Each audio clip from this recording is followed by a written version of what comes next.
ఆర్థిక మంత్రిగా పనిచేసినప్పుడు మన్మోహన్ సింగ్ చేపట్టిన సంస్కరణలతోనే భారత్ ఇవాళ ఫైనాన్షియల్ సూపర్ పవర్ గా ఎదిగిందన్నారు మంత్రి ఉత్తమ్ కుమార్ రెడ్డి. ప్రధానిగా 10 ఏళ్ల పాటు దేశాన్ని అద్భుతంగా పరిపాలించిన ఘనత మన్మోహన్ దేనన్నారు. ఆయన హయాంలోనే ఎన్నో కీలక చట్టాలు చేశారని, దేశ చరిత్రలో నిలబడిపోయే వ్యక్తి మన్మోహన్ సింగ్ అని అన్నారు ఉత్తమ్ కుమార్ రెడ్డి.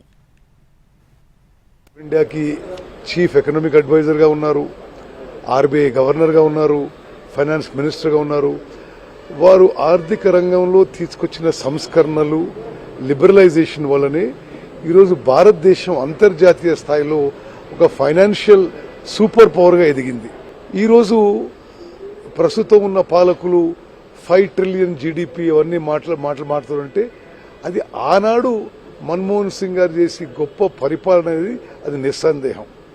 ఒక అద్భుతమైన పరిపాలన అందించి దేశంలో కొన్ని చారిత్రాత్మకమైన చట్టాలు కూడా తీసుకొచ్చారు. ఈరోజు ఉపాధి హామీ పథకం కానీ, రైట్ టు ఇన్ఫర్మేషన్ యాక్ట్ కానీ, రైట్ టు ఎడ్యుకేషన్ కానీ, మరి ఇది ఫుడ్ సెక్యూరిటీ యాక్ట్ కానీ, ఇటువంటి చారిత్రాత్మక చట్టాలు తీసుకురావడం మరి మన్మోహన్